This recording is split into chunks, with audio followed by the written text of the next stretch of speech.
ప్రేమకి మరణం లేదు అంటారు. కాని ఆ మరణమే ప్రేమను బంధిచేస్తే? హైదరాబాద్ శివార్లలో ఎవ్వరూ వెళ్లడానికి సాహసించని ఒక పాడుపడిన రైల్వే స్టేషనుంది. అక్కడి గాలిలో ఇప్పటికీ ఒక అమ్మాయి అరుపు, ఒక అబ్బాయి వేదన వినిపిస్తుంటాయని స్థానికులు చెబుతారు. 2018లో జరిగిన ఈ సంఘటన కాలం వెనక్కి వెళ్తే ఎలా ఉంటుందో ప్రపంచానికి చూపించింది. ఇది అర్జున్ మరియు సంధ్యల కథ. ఒక దట్టమైన అడవి మధ్యలో ఉన్న పాత తుప్పుపట్టిన రైల్వే ట్రాక్. చుట్టూ చిమ్మ చీకటి. కేవలం కెమెరా ఫ్లాష్లైట్ మాత్రమే వెలుగునిస్తోంది. ప్రేమ అంటే ఒకరిని ఒకరు చేరుకోవడం మాత్రమే కాదు, ఒకరి కోసం ఒకరు కాలంతోనే పోరాడటం. అర్జున్ ఒక వైల్డ్ లైఫ్ ఫోటోగ్రాఫర్. ప్రకృతిని తన కెమెరా లెన్స్లో బంధించడం అతనికి ప్రాణం. సంధ్య అతను ప్రాణంగా ప్రేమించే అమ్మాయి. సంధ్యకు పురాతన కట్టడాలంటే ఇష్టం. ఒకరోజు వాళ్లు హైదరాబాద్ శివార్లలో ఉన్న అంతరాలయం అనే పాడుబడిన రైల్వే స్టేషన్ని సందర్శించాలని నిర్ణయించుకున్నారు. అది 1980లో మూతపడిన స్టేషన్. దాని గురించి చాలా భయంకరమైన కథలున్నాయి. అర్జున్, సంధ్య నవ్వుతూ రైల్వే ట్రాక్ మీద నడుస్తున్నారు. సంధ్య చేతిలో ఒక పాత డైరీ ఉంది. చూడర్జున్, ఈ స్టేషన్ ఎంత అందంగా ఉందో. పాతకాలపు రైల్వే గడియారం ఇంకా అలాగే ఉంది. సంధ్య, ఇక్కడ గాలిలో ఏదో తెలియని భయం ఉంది. నీవు పక్కనే ఉండు, ఎక్కడికి వెళ్ళకు. వారికి తెలియదు, ఆ రోజు ఆ రైల్వే స్టేషన్ వారి జీవితాన్నే మార్చేస్తుందని. అర్జున్ కొన్ని ఫోటోలు తీయడంలో బిజీగా ఉండగా సంధ్య మెల్లగా ఆ పాత టన్నెల్ వైపు నడిచింది. టన్నెల్ లోపల నుండి ఒక వింతైన శబ్దం వినిపిస్తోంది. అది మనుషుల అరుపులా లేదు, ఏదో ఆకలితో ఉన్న ప్రాణి ఆక్రందనలా ఉంది. ఎవరక్కడా? టన్నెల్ లోపల నుండి చల్లని గాలి వీస్తుంది. సంధ్య గడియారం కింద పడిపోతుంది. ఆమె దాన్ని తీయడానికి వంగినప్పుడు పట్టాల కింద నుండి ఒక తెల్లటి చెయ్యి ఆమె కాలిని పట్టుకుంటుంది. అర్జున్! అర్జున్ పరిగెత్తుకుంటూ వస్తాడు. కాని అప్పటికే టన్నెల్ మొత్తం చీకటిగా మారిపోతుంది. సంధ్య అక్కడ లేది. కేవలం ఆమె చేతి గడియారం మాత్రమే అక్కడ పడి ఉంది. సమయం సరిగ్గా రాత్రి 12 గంటలని చూపిస్తోంది. ఆ రాత్రి అర్జున్ ప్రపంచం చీకటైపోయింది. పోలీసులు వచ్చారు, సర్చ్ ఆపరేషన్ జరిగింది. కాని సంధ్య ఆచూకీ దొరకలేదు. ఆ టన్నెల్ గోడలపై రక్తం మరకలున్నాయి, కాని సంధ్య శరీరమెక్కడా లేదు. 1 నెల తర్వాత పోలీసులు ఆ కేసును క్లోజ్ చేశారు. కాని అర్జున్ మనసు అంగీకరించలేదు. అర్జున్ తన గదిలో ఉన్నాడు. గోడల నిండా సంధ్య ఫోటోలు. అతను ప్రతి రాత్రి అదే స్టేషన్కి వెళ్లి ఆమెను వెతుకుతున్నాడు. నువ్వు ఎక్కడికి వెళ్ళావు సంధ్య?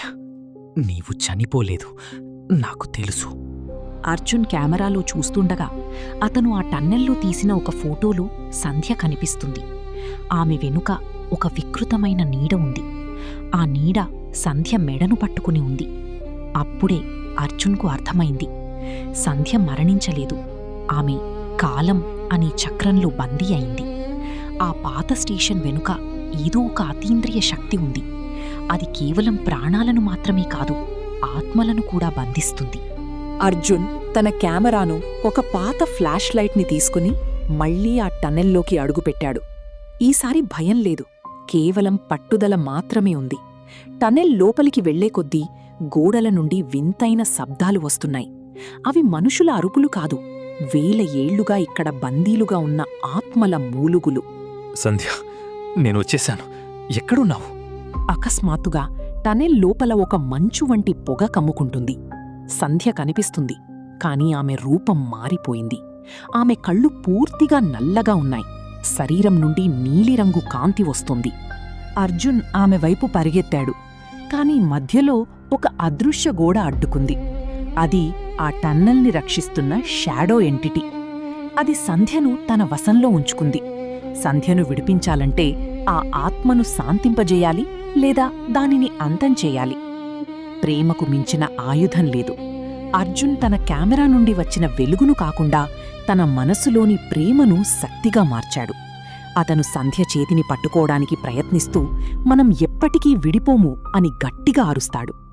అర్జున్ స్పర్శ తగలగానే టన్నెలంతా కంపించిపోతుంది. సంధ్యకు స్పృహ వస్తుంది. ఆ నీడ కరిగిపోతుంది. సంధ్య కళ్ళు తెరిచింది. ఆమె తన పాత రూపంలోకొచ్చింది.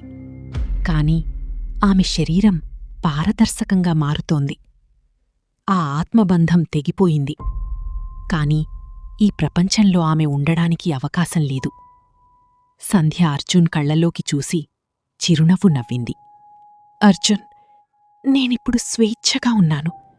మనం కలవలేకపోవచ్చు, కాని నా ప్రేమ నీ నీడగా ఎప్పటికీ ఉంటుంది. సంధ్య గాలిలో కలిసిపోతుంది. అర్జున్ ఒక్కడే ఆ రైల్వే ట్రాక్ మీద మిగిలిపోతాడు. చేతిలో ఒక ఫోటో ఉంటుంది. అందులో సంధ్య చిరునవ్వుతో కనిపిస్తుంది. అతను ఆమెను కాపాడుకున్నాడు, కాని ఆమెను దక్కించుకోలేకపోయాడు. అది విషాదమా లేక విజయమా? కాలం సమాధానం చెప్పలేదు. కాని ప్రతి రాత్రి ఆ స్టేషన్ దగ్గర గాలిలో ఈ కథ మీకు నచ్చినట్లయితే, ఆ ప్రేమ మరియు వేదనను మీరు అనుభవించినట్లయితే ఈ వీడియోని లైక్ చేయండి, మీకు తెలిసిన వారితో షేర్ చేయండి. ఇలాంటి మరిన్ని భయంకరమైన ఎమోషనల్ కథల కోసం హారర్ నావెల్స్కి సబ్స్క్రైబ్ చేయడం మర్చిపోకండి. మళ్ళీ ఇంకో భయంకరమైన కథతో కలుద్దాం.